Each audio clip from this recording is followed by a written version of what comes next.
परम शांति बापूजी आपका स्वागत है। और आज मेरा जो क्वेश्चन है कि क्या टेलीपैथी पॉसिबल है? जो पहले के ज़माने में संकल्पों से कम्युनिकेशन हुआ करता था, विचारों का कम्युनिकेशन, क्या अब ये टेलीपैथी पॉसिबल है? आप बताइए।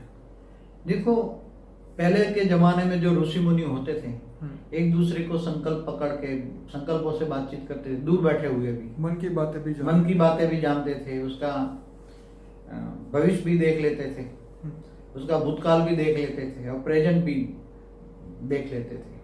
तो ये शक्तियां ऋषि मुनियों में थी, मगर ऐसे ऋषि मुनि तो बहुत कम थे ना, क्योंकि उन्होंने कौन सी तपस्या की थी? उन्होंने जो कहते हैं तीसरा नेत्र खोला था। तो ज्ञान मार्ग में तीसरा नेत्र मना आत्मा, समझ में आया?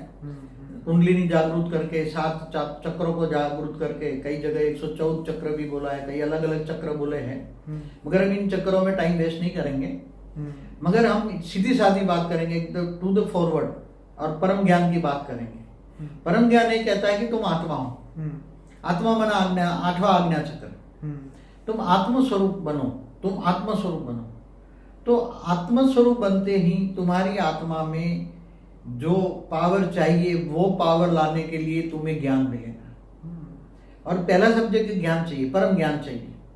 परम ज्ञान आत्मस्वरूप की अनुभूति कराने में परम ज्ञान बहुत सहयोग करेगा कि तुम्हें ज्ञान आएगा। ज्ञान आएगा तो क्या होगा? ज्ञान कौन सा चाहिए? यहाँ परम ज्ञान का मतलब तुम्हें ऑलमाइटी ऑथोरिटी की पहचान चाहिए। वो निराकार कहाँ रहता है? जैसे राम और कृष्ण उसके साकार अवतार है, साकार रूप है, उसकी बीज रूप अवस्था। जैसे श्री कृष्ण साकार का बीज रूप अवस्था मतलब निराकार, और वो उच्च ते उच्च परम धाम में, माना बेहद के कला के परम धाम में रहता है, वो ज्ञान है।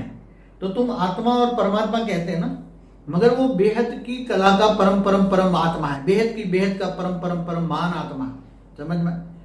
तो उसको आत्मा भी तो नहीं कहेंगे ना, वो तो ऑलमाइटी ऑथोरिटी कहेंगे, उसको आत्मा नहीं कहेंगे।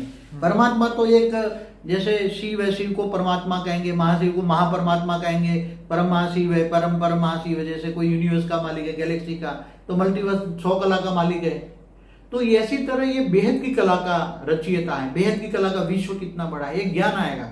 तो ज्ञान सागर में विचार सागर मंथन करो तो आत्मा में पावर आएगी। आत्मा में पावर आएगी तो आत्मा में विकल्प विनाश होते ही आत्मा में इतनी शक्तियां जागृत हो जाएगी, तो तुम टेलीपैथी क्या, तुम दूसरों को दूर बैठे भी उसका भविष्य देख सकते हो, उसको डायरेक्शन भी दे सकते हो, तू ये ना कर, ये ना कर।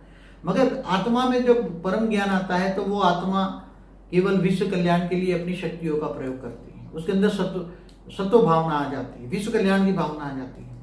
टेलीपैथी तो बहुत सिंपल वे है, वो तो आत्मस्वरूप में हो जाए, तुम चाहो तो कर सकते हो, इतनी कोई बड़ी बात नहीं है। जो ऋषि मुनियों का जो ज्ञान था ना कि वो किसी की भी टेलीपैथी कर सकते हैं, तो आप आत्मस्वरूप बनिए, आत्मा में शक्ति आएगी। आत्मा में शक्ति आएगी तो आपका सूक्ष्म शरीर, कारण शरीर, महाकारण शरीर सब चार्ज हो जाएगा, और आपका ओरा भी बहुत अच्छा बन जाएगा, और आप में दूसरों में, और साथ में परम शांति के वाइब्रेशन फैलाएंगे। परम शांति सोचो बोलो, परम शांति मिल जाएगी। घर में परम शांति के वाइब्रेशन फैलेंगे, और आप दूसरों का कोई दुखी हुए, जैसे ऋषि मुनि पहले कोई दुखी लगता था तो दूर बैठे बैठे उसको पावर भेजते थे और उसको ठीक करते, दूर बैठे बैठे। तो वो पावर आएगी, टेलीपैथी की भी पावर आएगी, लोगों को सुख देने की भावना अंदर से आएगी।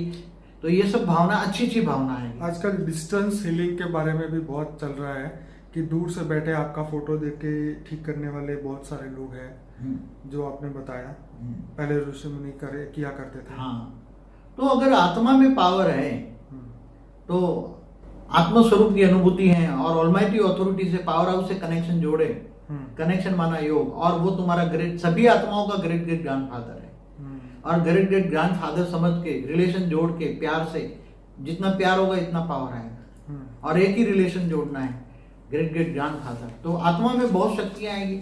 आत्मा में बेहिसाब शक्तियां पड़ी हैं, क्योंकि अगर तुम गैलेक्सी से, क्योंकि धरती के इस ब्रह्मांड का लगभग बहुत कम आत्माएं हैं, बाकी सब या तो कोई गैलेक्सी से आई है, यूनिवर्स से आई है, ग्रेट ग्रेट यूनिवर्स से आई है। तो ये कोई लगभग आत्मा है, महाशिव की कैटेगरी की आत्मा है, कम से कम महाशिव की कैटेगरी की आत्मा है, कोई परम महाशिव की कैपेसिटी की आत्मा है, कोई इससे भी आगे, इससे भी आगे, कोई बेहद की आत्मा भी है। तो हर व्यक्ति टेलीपैथी नहीं यूज कर सकते, मगर चाहे तो छोटा छोटा भी क्यों, पहले तो ऋषि मुनि इस ब्रह्मांड के ही थे ना, तो वो भी कर सकते थे। तो दूर, अगर वो शिव से कैटेगरी, महाशिव की कैटेगरी की गैलेक्सी से आई है तो वो नहीं कर पाते। महाशिव की कैटेगरी की आत्मा है, परम महाशिव की यूनिवर्स से आई है, तो यूनिवर्स परम महाशिव है। तो सभी हाई क्वालिटी आत्माएं धरती पर है, मगर सब मनुष्य बन गए, अपने आप को भूल गए और 5 तत्वों में फंस गए। ये माया है, 5 तत्व माना ये सब माया है, माया में फंस गए हैं और आत्मा विकारों में फंस गई है। इसलिए आत्मस्वरूप में पावर आते ही आत्मा निर्विकारी बन जाएगी, काम क्रोध लोभ मोह अहंकार से दूर हो जाएगी और आत्मा सारी शक्तियां, आत्मा की सारी शक्तियां जिसमें बेहिसाब शक्तियां हैं, तो वो जागरूक करेगी तो सब कुछ संभव हो जाएगा।